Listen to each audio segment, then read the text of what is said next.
ನನ್ನ ಕೂದಲು ಬೆಳಿಲಿಕ್ಕೆ ಒಂದು ಸೀಕ್ರೆಟ್ ಆದಂಥ ಆಯುರ್ವೇದಿಕ್ ಆಯಿಲನ್ನು ಅಪ್ಲೈ ಮಾಡ್ತೀನಿ. ನಿಮ್ಮ ಕೂದಲು ನನ್ನ ಕೂದಲು ಹಾಗೆ ದಟ್ಟವಾಗಿ ಕಪ್ಪಾಗಿ ಬೆಳಿಬೇಕು. ಕೂದಲು ಉದುರಿದ ಜಾಗದಲ್ಲಿ ಮತ್ತೆ 10 ಪಟ್ಟು ಜಾಸ್ತಿಯಾಗಿ ಬೆಳೆಯುತ್ತೆ. ಇದನ್ನು ನೀವು ಕೂದಲಿಗೆ ಅಪ್ಲೈ ಮಾಡೋದ್ರಿಂದ ಕೂದಲು ಬುಡದಿಂದಲೇ ಗಟ್ಟಿಯಾಗಿ ಉದ್ದವಾಗಿ ಬೆಳೆಯುತ್ತೆ. ಜೊತೆಗೆ ಫಾಸ್ಟಾಗಿ ಡಬಲ್ ಆಗಿ ಹೇರ್ ಗ್ರೋತ್ ಆಗುತ್ತೆ. Hello friends, welcome to Geetha Samsara Sante. ಯಾರು ನನ್ನ ಚಾನಲ್ನ ಇನ್ನೂ ಸಬ್ಸ್ಕ್ರೈಬ್ ಮಾಡ್ಕೊಂಡಿಲ್ಲ, ಪ್ಲೀಸ್ ಇವಾಗಲೇ ನನ್ನ ಚಾನಲ್ನ ಸಬ್ಸ್ಕ್ರೈಬ್ ಮಾಡ್ಕೊಳ್ಳಿ.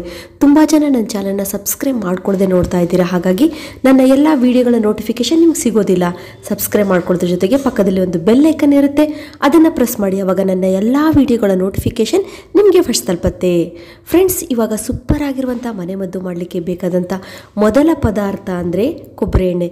ಕೊಬ್ಬರಿ ಎಣ್ಣೆಯಂತೂ ನಮ್ಮ ಕೂದಲ ಬೆಳವಣಿಗೆಗೆ ತುಂಬಾ ಒಳ್ಳೆಯದು. ಆದರೂ ಕೂಡ ಇದಕ್ಕೆ ಕೂದಲು ಬೆಳೆಯಲು ಬೇಕಾದಂಥ ಮುಖ್ಯವಾದ ಪದಾರ್ಥಗಳನ್ನು ಸೇರಿಸ್ಕೊಳ್ಳೋಣ. ಅದರಲ್ಲಿ ತುಂಬಾ ಮುಖ್ಯವಾದಂಥ ಪದಾರ್ಥ ಅಂದರೆ ಮೆಂತೆ. ಮೆಂತೆ ಅಂತೂ ನಮ್ಮ ಕೂದಲ ಬೆಳವಣಿಗೆಗೆ ನ್ಯಾಚುರಲ್ ಆದಂಥ ಒಂದು ಟಾನಿಕ್ ಅಂತಲೇ ಹೇಳ್ಬೋದು. ಇದರಲ್ಲಿ ಹಲವಾರು ರೀತಿಯ ಅಂಶಗಳು, ಐರನ್ ಕಂಟೆಂಟ್ ಆಗಲಿ, ನಮ್ಮ ಕೂದಲು ಬೆಳೆಯಲು ಮತ್ತು ಕೂದಲು ಸ್ಟ್ರಾಂಗ್ ಆಗಲಿಕ್ಕೆ ತುಂಬ ಒಳ್ಳೆಯದು. ಅದ್ರ ಜೊತೆಗೆ ನಮ್ಮ ಕೂದಲನ್ನು ಸಾಫ್ಟ್ ಮಾಡಲಿಕ್ಕೆ ಕೂಡ ಮೆಂತೆ ತುಂಬಾ ಒಳ್ಳೆಯದು. ಯಾರಿಗೆ ಕರ್ಲಿ ಹೇರ್ ಇದೆ ಅವರು ಮೆಂತೆಯನ್ನು ಉಪಯೋಗಿಸ್ತಾ ಬಂದರೆ ಕೂದಲು ಸಾಫ್ಟ್ ಆಗುತ್ತೆ. ಕೂದಲು ಶೈನಿಂಗ್ ಆಗಲಿಕ್ಕೆ ಕೂಡ ಮೆಂತೆ ತುಂಬ ಚೆನ್ನಾಗಿ ಕೆಲಸ ಮಾಡುತ್ತೆ.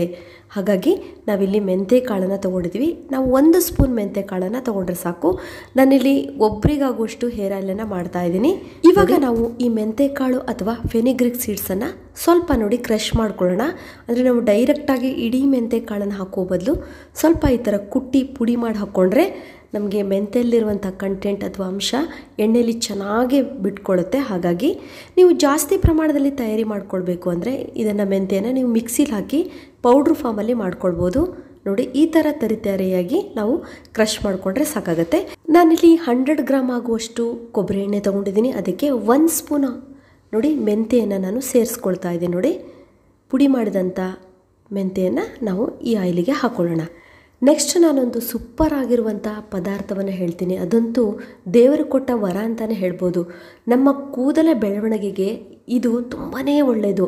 ಅದನ್ನು ನಾವು ಕಲೋಂಜಿ ಸೀಡ್ಸ್ ಅಥವಾ ಕರಿಜೀರಿಗೆ ಅಂತಲೂ ಹೇಳ್ತಾರೆ, ಅಥವಾ ಕಪ್ಪು ಜೀರಿಗೆ ಅಂತ ಕರೀತಾರೆ. ಇದು ನಿಮಗೆ ಆಯುರ್ವೇದಿಕ್ ಶಾಪಲ್ಲಿ, ಮೆಡಿಕಲ್ ಶಾಪಲ್ಲಿ, ಗ್ರೋಸರಿ ಶಾಪಲ್ಲಿ ಕೂಡ ಸಿಗುತ್ತೆ. ಆನ್ಲೈನಲ್ಲಿ ಕೂಡ ನಿಮಗೆ ಇದು ಸಿಗುತ್ತೆ. ಇಲ್ಲಿ ನಾನು 1 ಸ್ಪೂನ್ ಆಗುವಷ್ಟು ಕಲೋಂಜಿ ಸೀಡ್ಸನ್ನು ಹಾಕ್ಕೊಳ್ತಾ ಇದ್ದೀನಿ. ನೋಡಿ, ಇದನ್ನೇನು ನೀವು ಕ್ರಷ್ ಮಾಡೋದು ಬೇಡ, ಡೈರೆಕ್ಟಾಗಿ ಹಾಕ್ಕೊಳ್ಳಿ. ಈ ಕಲೋಂಜಿ ಸೀಡ್ಸ್ ನಮ್ಮ ಕೂದಲ ಬೆಳವಣಿಗೆಯನ್ನು, ಅಂದರೆ ಯಾರಿಗೆ ತುಂಬಾ ಹೇರ್ ಫಾಲ್ ಆಗ್ತಾ ಇದೆ ಅದನ್ನು ಕಡಿಮೆ ಮಾಡಲಿಕ್ಕೆ ನಂಬರ್ 1 ಅಂತಲೇ ಹೇಳ್ಬೋದು. ನಮ್ಮ ಕೂದಲಿನ ಎಲ್ಲ ಸಮಸ್ಯೆನೂ ಕಡಿಮೆ ಮಾಡುತ್ತೆ ಈ ಕಲೋಂಜಿ ಸೀಡ್ಸ್. ನೆಕ್ಸ್ಟ್ ನಾವು 3ನೆಯ ಸೂಪರ್ ಇಂಗ್ರೀಡಿಯೆಂಟ್ಸ್ ಅಂದರೆ ದಾಸವಾಳದ ಹೂಗಳನ್ನು ತಗೊಳ್ಳೋಣ. ಇಲ್ಲಿ ನಾನು ದಾಸವಾಳದ ಹೂಗಳನ್ನು ತಗೊಂಡಿದ್ದೀನಿ, ಆದರೆ ಒಣಗಿಸಿದಂಥ ದಾಸವಾಳ ಹೂವನ್ನು ತಗೊಂಡಿದ್ದೀನಿ. ನೋಡಿ, ಸ್ವಲ್ಪ ನಾವು ಒಂದು 2ರಿಂದ 3 ಒಣಗಿಸಿದಂಥ ದಾಸವಾಳ ಹೂವನ್ನು ಈ ಥರ ನಾವು ಸ್ವಲ್ಪ ಪುಡಿ ಮಾಡಿ ಅದಕ್ಕೆ ಹಾಕೊಳ್ಳೋಣ. ನಾವು ಫ್ರೆಶ್ ಆದಂಥ ದಾಸವಾಳ ಹೂವನ್ನು ಈ ಆಯಿಲಿಗೆ ಹಾಕೋಬೋದು, ಆದರೆ ನಾವು ತುಂಬ ದಿನ, ಅಂದರೆ ಈಗ ನಾನು ತಯಾರಿ ಮಾಡುವಂಥ ಎಣ್ಣೆ ಹೊರಗಡೆ ಇಟ್ಟರೂ ಕೂಡ ನೀವು ಅದನ್ನು 1 ವರ್ಷದವರೆಗೂ ಯಾವುದೇ ಕೆಮಿಕಲ್ ಪದಾರ್ಥವನ್ನು ಆ್ಯಡ್ ಮಾಡದೆ, ಪ್ರಿಸರ್ವೇಟಿವನ್ನು ಆ್ಯಡ್ ಮಾಡದೆ ನಾವು ಹೊರಗಡೆ ಆರಾಮಾಗಿ ಇಟ್ಕೊಳ್ಬೋದು. ಹಾಗಾಗಿ ಒಣಗಿಸಿದಂಥ ನೀರಿನ ಅಂಶವಿಲ್ಲದಂತಹ ಈ ಹೂಗಳನ್ನು, ಅದರಲ್ಲಿ ಹೂವಿನ ದಾಸವಾಳದ ಅಂಶ ಮಾತ್ರ ಇರುತ್ತೆ.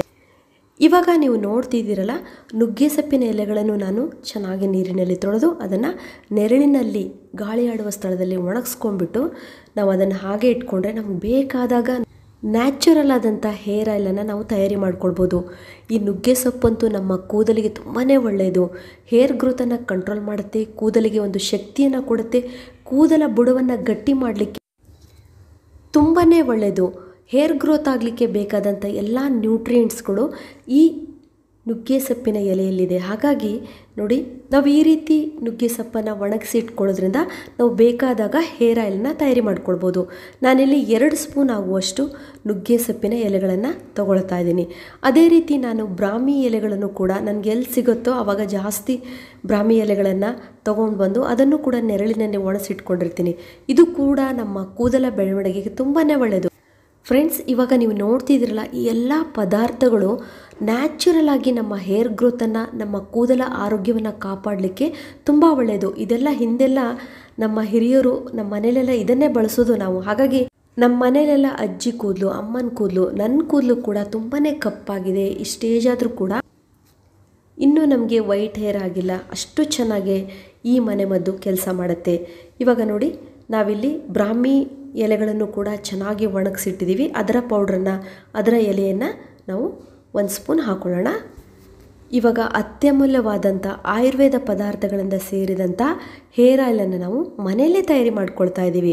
ನಿಮ್ಗೆ ಗೊತ್ತಾಯ್ತಲ್ಲ ಫ್ರೆಂಡ್ಸ್, ಯಾವ ರೀತಿ ನಾವು ಎಲೆಗಳನ್ನು, ಹೂಗಳನ್ನು ಸಿಕ್ಕರೆ ಅದನ್ನು ತಂದು ಒಣಗಿಸಿಟ್ಕೊಂಡು ಆರಾಮಾಗಿ ನೋಡಿ, ಯಾವುದೇ ರೀತಿಯ ಕೆಮಿಕಲ್ ಇಲ್ಲದೆ, ಹೆಚ್ಚಿನ ಹಣವನ್ನು ಖರ್ಚು ಮಾಡದೆ ನಾವು ನಮ್ಮ ಕೂದಲ ಆರೋಗ್ಯವನ್ನು ಕಾಪಾಡ್ಕೊಳ್ಬೋದು ಅಂತ ಹೇಳಿ ಇದು ತುಂಬ ಚೆನ್ನಾಗಿ ಕೆಲಸ ಮಾಡುತ್ತೆ. ಇವಾಗ ನಾವು ಸ್ಟವ್ ಮೇಲಿಟ್ಟು, ಅದು ಸ್ಟವನ್ನು ಸಿಮ್ಮಲ್ಲಿ ಇಟ್ಕೊಳ್ಬೇಕು. ಇವಾಗ ಆಯಿಲನ್ನು ನಾವು ಚೆನ್ನಾಗಿ ಬಿಸಿ ಮಾಡ್ಕೊಳ್ಳೋಣ ಅಷ್ಟೇ. ಈ ರೀತಿ ಹೇರ್ ಆಯಿಲನ್ನು ತಯಾರಿ ಮಾಡ್ಕೊಳ್ಬೇಕಾದ್ರೆ ಸ್ಟವನ್ನು ನೀವು ಆಫ್ ಮಾಡಿದರೂ ಪರವಾಗಿಲ್ಲ, ತುಂಬ ಹೈ ಫ್ಲೇಮಲ್ಲಿ ಇಡಕ್ಕೆ ಹೋಗ್ಬಿಡಿ.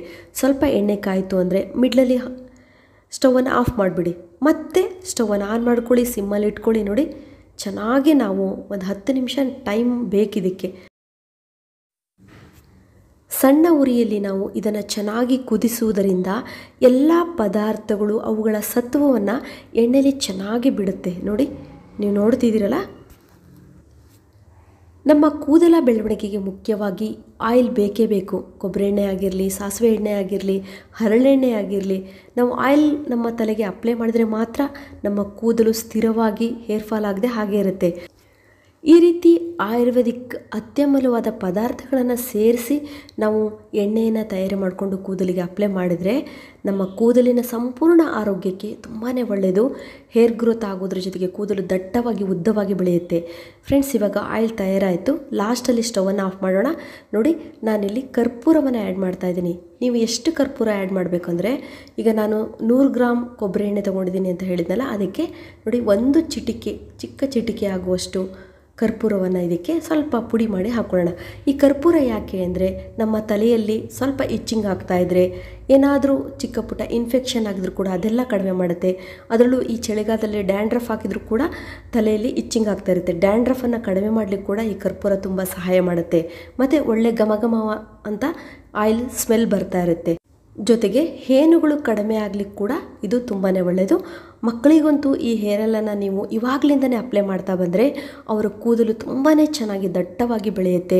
ಮತ್ತು ಅವರಿಗೆ ಪ್ರೀ ಮೆಚ್ಯೂರ್ಡ್ ಗ್ರೇ ಹೇರ್ ಆಗೋದನ್ನು ನಾವು ತಪ್ಪಿಸ್ಬೋದು. ಫ್ರೆಂಡ್ಸ್, ಈ ಆಯಿಲನ್ನು ಇವಾಗ ನಾವು ಫಿಲ್ಟ್ರ್ ಮಾಡ್ಕೊಂಡಿದ್ದೀವಲ್ವ, ನೋಡಿ ಎಷ್ಟು ಅದ್ಭುತವಾದಂಥ, ನ್ಯಾಚುರಲ್ ಆದಂಥ, ಅಷ್ಟೇ ಶಕ್ತಿಶಾಲಿಯಾದಂಥ ಈ ಆಯಿಲ್. ಇದು ನಿಜವಾಗ್ಲೂ ತುಂಬ ಚೆನ್ನಾಗಿ ಕೆಲಸ ಮಾಡುತ್ತೆ ಫ್ರೆಂಡ್ಸ್. ನೀವು ಅಪ್ಲೈ ಮಾಡಿ. ಯಾರಿಗೆ ತುಂಬ ಹೇರ್ ಫಾಲ್ ಆಗ್ತಾಯಿದೆ, ಇಡೀ ಫ್ಯಾಮಿಲಿನೇ ನೀವು ಈ ಆಯಿಲನ್ನು ಹಾಕ್ಕೊಂಡು ನೋಡಿ. ನಾನಿವಾಗ ನನ್ನ ಹೇರಿಗೆ ಅಪ್ಲೈ ಮಾಡ್ತಾಯಿದ್ದೆ. ನೋಡಿ ಎಷ್ಟು ಕಪ್ಪಾಗಿದೆ ನನ್ನ ಕೂದಲು, ಮತ್ತು ಅಷ್ಟೇ ದಟ್ಟವಾಗಿ ಬೆಳೆದಿದೆ. ನಾನು ಯಾವಾಗಲೂ ಹೇರ್ ಕಟ್ ಮಾಡ್ತಾನೆ ಇರ್ತೀನಿ, ನನಗೆ ಲಾಂಗ್ ಹೇರ್ ಮೇಂಟೈನ್ ಮಾಡಲಿಕ್ಕೆ ಆಗೋದಿಲ್ಲ. ಹಾಗಾಗಿ ತುಂಬ ಚೆನ್ನಾಗಿ ಕೆಲಸ ಮಾಡುತ್ತೆ ಫ್ರೆಂಡ್ಸ್. ನೀವು ಒಂದ್ಸಲ ಟ್ರೈ ಮಾಡಿ ನೋಡಿ, ನಿಮಗೆ ಗೊತ್ತಾಗುತ್ತೆ ಎಷ್ಟು ಚೆನ್ನಾಗಿ ನಿಮ್ಮ ಹೇರ್ ಫಾಲ್ ಕಂಟ್ರೋಲಿಗೆ ಬರುತ್ತೆ, ಹೇರ್ ಗ್ರೋತ್ ಆಗುತ್ತೆ ಅಂತ.